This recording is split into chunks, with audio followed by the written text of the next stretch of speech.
Today on Shop Nation, we continue the workbench build by finishing and installing the top, installing a full bank of pull-out organizer bins, cutting a big scary hole and adding a router lift, and then coming up with a dust collection solution for that router lift. Let's go.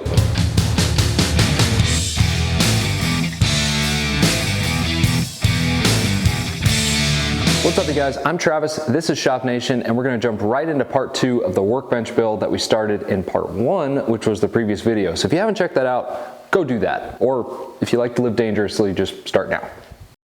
So I want to clear up a couple things about these casters. I saw 3 of the same questions pop up in the comments and I'd like to answer them really quickly. So the first question was, are these casters supported by just 2 pocket hole screws? No. Now what I didn't show in part 1 was the addition of these caster blocks, which are at each corner of the workbench, which help to support those casters. These are held in place with screws and glue, so they ain't going anywhere. Also, something that may not have been clear in the first video is that these bottom stretchers are tied into this end panel, which is then tied into the top stretcher for that much more strength. So short answer is no, these are not just supported by 2 pocket hole screws. The second comment was, why didn't you just mount the casters underneath the frame itself? Wouldn't that be much stronger? And the answer is yes, of course it would. But I'd be sacrificing a lot of vertical space that I want to take advantage of inside the workbench.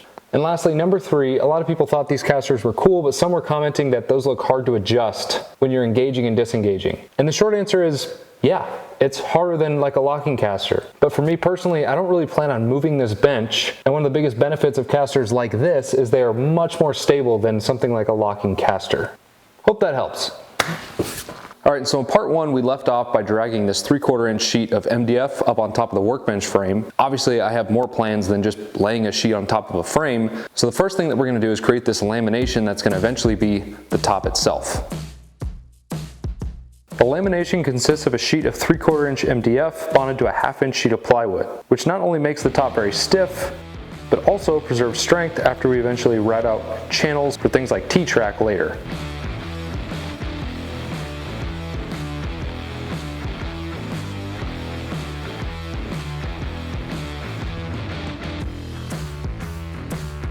So once it's cut down to size, I can add some glue, like a lot of glue. MDF is like a sponge, so don't be chintzy with it.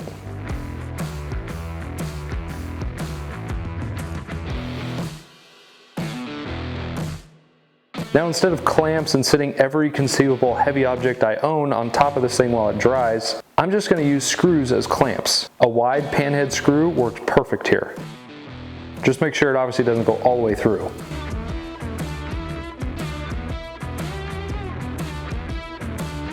Now here's a tip, no pun intended. Impact rated bits with an impact driver is crucial. I probably broke 5 of these cheap suckers.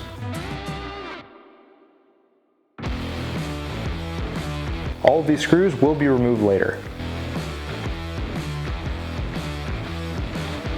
Alright, so while that glue is drying, I'm going to work on how to fasten the top to the workbench itself. Now in previous workbench builds, I just countersunk and drove screws straight through the top, and honestly that method is totally okay. It's actually the easiest way to do it, but because I'm trying to go that little extra mile on this build, I'm going to try and hide the fasteners as much as I can. So for that reason, I'm going to use these little figure 8 bracket thingamajigs, which will fasten to the frame like this, and then drive a screw in from the underside into the bottom of the work surface. Now these things are most commonly used on regular furniture, not shop furniture, and with that comes a little caveat that these are not very strong. So if you try and lift up this workbench by the top, you are definitely going to break something. But since this thing is going to weigh a lot and I don't plan on doing that, these are a totally fine way to do it.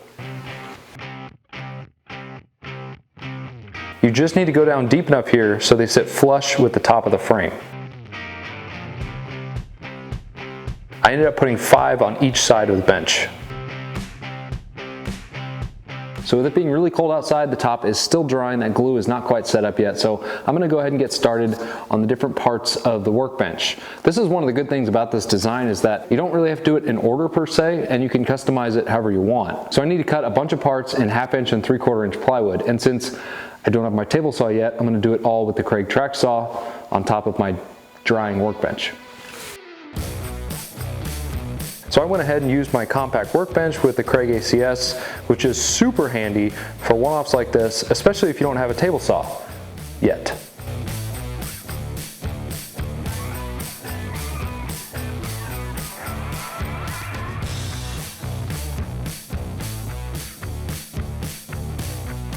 So pro tip, follow the plans and lay out and install your drawer slides before assembly. So much easier.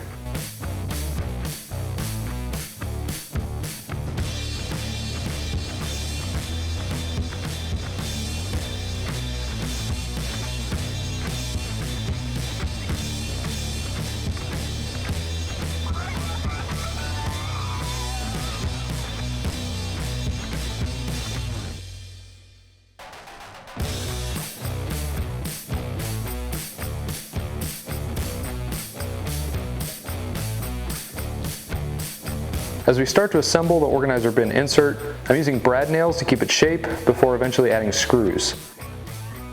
So I noticed my cordless brad nailer isn't driving the brads all the way in, which is really annoying. It's adjusted all the way to its highest setting too. Has anyone ever run into this, and if so, what did you do to fix it?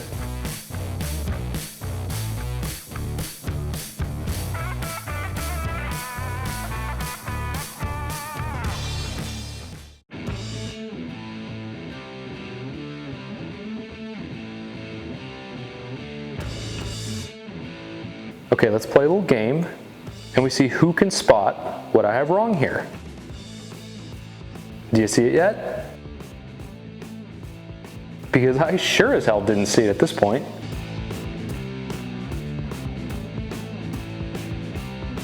Do the location of the center drawer slides look a little off to you? Travis' sudden screw-up realization in 3, 2, 1.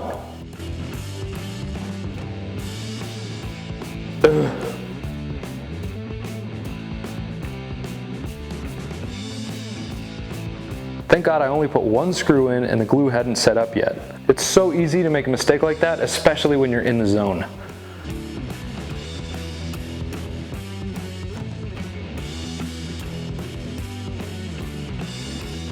The back panel adds a ton of strength, plus helps square up the cabinet. A little bit of light clamp pressure across the diagonal was just the right amount of persuasion.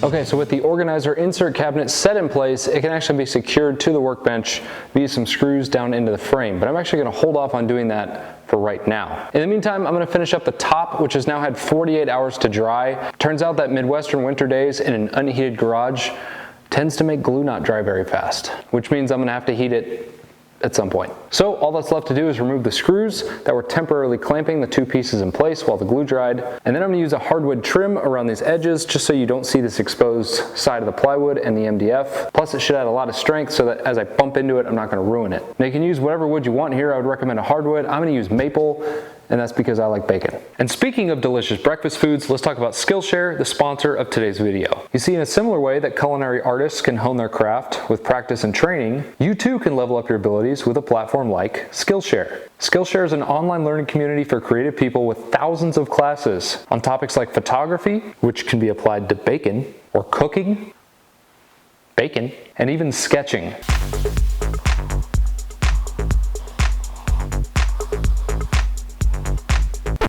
For less than the cost of 3 packages of bacon per month, you too can enjoy all of these classes without annoying ads clearly funded by the pork industry. Now, if this sounds better than the crackling sound of bacon in the morning, good news, because the first 1,000 people to sign up using the link in the video description below will enjoy a free trial of Skillshare's premium membership. Thank you, Skillshare, and where were we? Right, with all the screws removed, we can now flip over the top.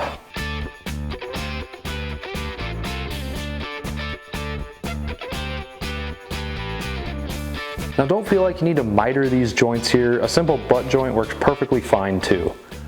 I just felt the eyes of YouTube watching me.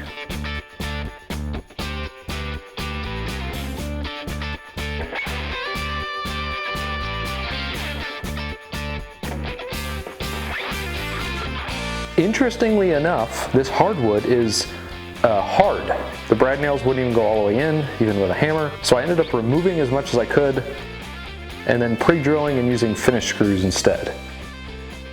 One major consideration here is if you do plan on adding T-track to the top, mark out the approximate locations where you're going to put that track so you can avoid putting things like screws and brad nails in those spots. Your router and your wrist will probably thank you later. And because I don't have my table saw, the bottom edge of these trim pieces is proud of the bottom of the work surface and thus has a small lip. So I thought, hey, why don't I use my flush trim bit like all those fancy woodworkers use? Okay, looks good so far. And disaster. The stupid little bearing broke off the bit about halfway through. Now what? I don't even want to talk about it. Instead of having to do that all the way around the bench, I decided to instead just notch out the spots for the frame. Live and you learn.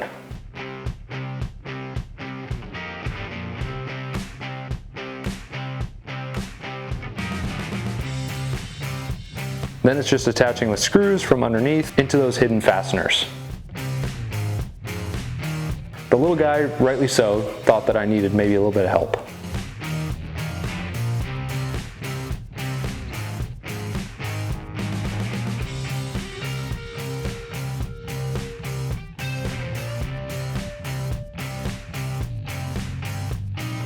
Last step is just to clean things up and add a small chamfer around the top edge.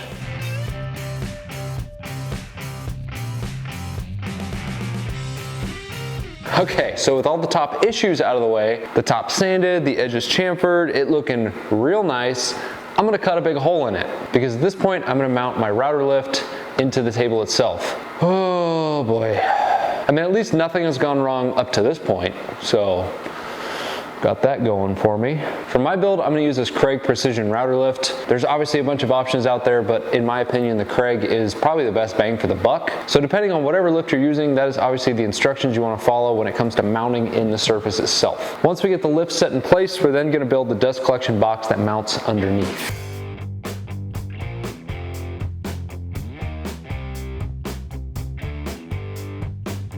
So using the lift plate as a guide, and with the help of this really awesome 2-inch wide double-sided tape, I created a temporary template for my router out of some scrap.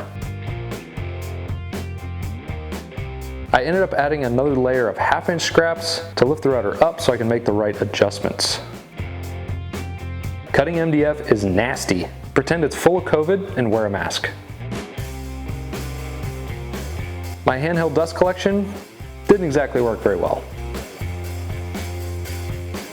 The key here for me was to sneak up on that final depth rather than just hogging it all out and hoping for the best, which is usually the route I end up taking.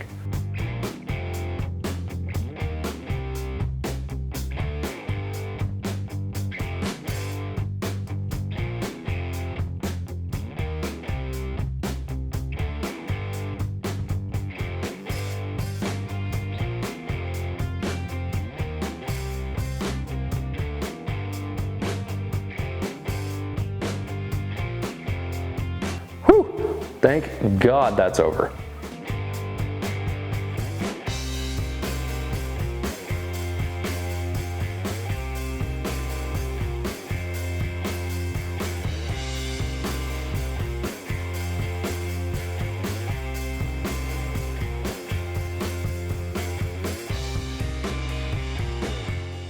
Now moving on to the dust collection box for the lift. You don't actually need this little strange shape here. I had a brain fart and thought I did. Could be the COVID dust, I don't know.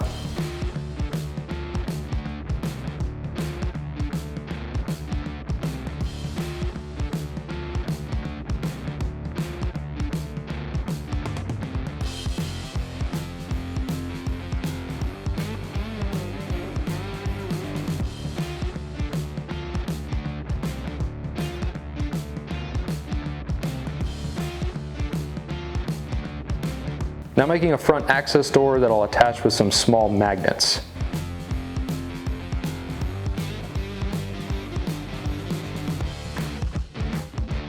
I took the time to double check I had the correct polarity for the corresponding magnet in the box frame itself.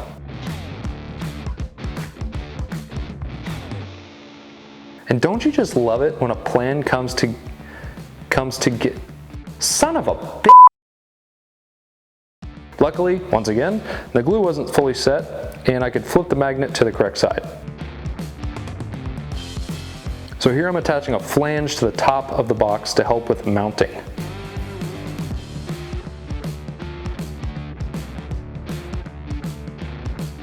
Alright, so our router dust collection box is almost done. There's a couple things I want to do that I'm going to call optional at this point. The first one is I'm going to seal up the box as good as I can with some silicone caulking. Hopefully this helps, if anything, just make that dust collection a little bit better. And then I'm also going to add some small ramps to kind of funnel the dust down into the hole of the blast gate. Again, not totally necessary, but I think it should help, if anything, just divert that dust down and out of the dust collection box. And then before I mount the box from underneath, I'm actually going to put a strip of foam window seal around the top, again, just to try and seal up the box as best as I can. So now that we've got the box sealed up exactly like we want, we now need to poke holes in it. Huh? Yes. Hear me out. For this dust collection to work properly, you need to have an actual airflow coming from around the router bit that's creating all the dust, down through the bottom and out through to the dust collector. If everything is sealed up really tightly and the only opening is around the router bit at the top of the lift, chances are the dust collection is actually not going to be that good. So what you actually want to do is introduce controlled flow of air to help get that dust moving down and out of the dust collection box. So there's a couple ways to do this. What I'm going to do is actually just drill some holes into this removable door here. You could also put something like a barbecue vent, like a variable damper, and you can adjust it. What I'm going to do is drill a couple holes, do some testing, drill some more holes until I really hit that sweet spot. But you can do it however you want. And once we're done with the router lift and the dust collection box for the lift, and then we're going to move back over to the organizer insert, get that put in place, and get all the drawers mounted.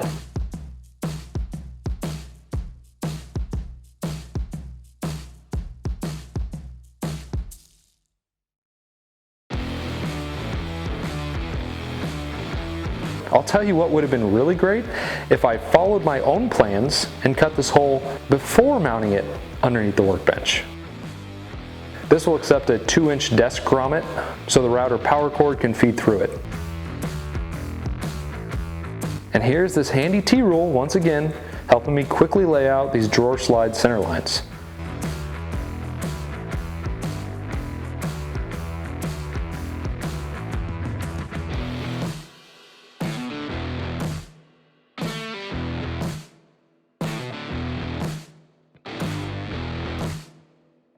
Now finally, simply attaching the organizer bin insert to the frame via some screws.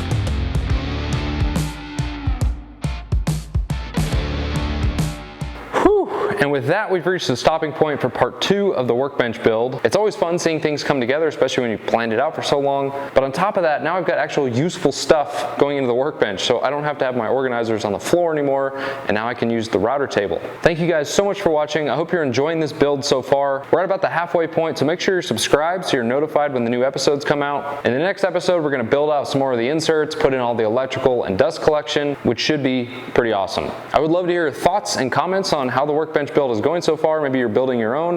Love to hear about it. Again, quick reminder, plans are available now in Imperial and Metric. The link should be down below. Also keep in mind that everything that I'm using in the build, whether it be a tool or a supply, I'll try and link down below in case you want to use it. In the next video, there's going to be a small surprise. I'll be unveiling what type of table saw I bought because it gets here in a couple days, so that will be exciting. But probably the more exciting part for me is that I can start using a table saw to build stuff. Thank you one more time for watching. I'll see you guys on part 3 of this build series, and until then, continue to pursue shop greatness.